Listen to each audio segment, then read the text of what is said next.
भारत जोड़ो यात्रा कांग्रेस के लिए संजीवनी के तौर पर काम कर रही है, क्योंकि इस यात्रा से एक बार फिर कांग्रेस मजबूत हो रही है और उम्मीद है कि इसका असर आगामी चुनावों पर भी पड़ सकता है, जिससे विरोधियों में खलबली मची हुई है और वो कांग्रेस की छवि को खराब करने की कोशिश कर रहे हैं और अलग अलग आरोप लगा रहे हैं। लेकिन कांग्रेस भी विरोधियों को करारा जवाब दे रही है और अब एक बार फिर कांग्रेस ने करारा जवाब दिया है। आखिर क्या है मामला, देखिए रिपोर्ट। भारत जोड़ो यात्रा को शुरू हुए 33 दिन हो चुके हैं। अब तक यात्रा 867 किलोमीटर का सफर तय कर चुकी है। इस दौरान यात्रा की जो तस्वीरें सामने आई हैं, उससे विरोधियों की भौहें चढ़ गई हैं और वो कांग्रेस की ताकत से डर रहे हैं।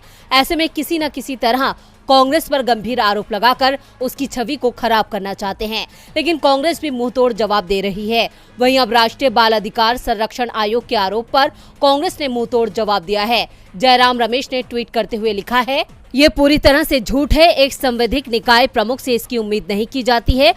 यहाँ तक कि उसके आरएसएस बीजेपी लिंक भी दिए गए हैं। जाहिर है वो उन लोगों के नक्शे कदम पर चल रहा है जो उसे बताते हैं कि उसे क्या करना है।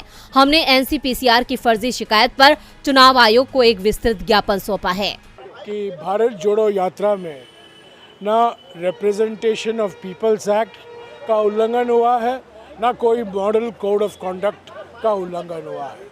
तो हमें समझ में नहीं आता कि इलेक्शन कमीशन की ओर से हमें क्यों नोटिस आई। हमने एक डिटेल में एक दस्तावेज पेश भी किया है। कांग्रेस ने चुनाव आयोग को बताया कि भारत जोड़ो यात्रा के दौरान जनप्रतिनिधित्व कानून का कोई उल्लंघन नहीं किया गया। इस यात्रा के दौरान बच्चों को राजनीतिक प्रचार के लिए इस्तेमाल नहीं किया गया। दरअसल कांग्रेस ने एक्शन उन आरोपों पर लिया जो राष्ट्रीय बाल अधिकार संरक्षण आयोग ने केंद्रीय चुनाव आयोग के नाम एक चिट्ठी लिख कर लगाए हैं, जिसमें आयोग ने राहुल गांधी और उनकी पार्टी कांग्रेस के एक विभाग जवाहर बाल मंच पर अपने राजनीतिक फायदे के लिए बच्चों को सियासी गतिविधियों में शामिल करने का आरोप लगाया था।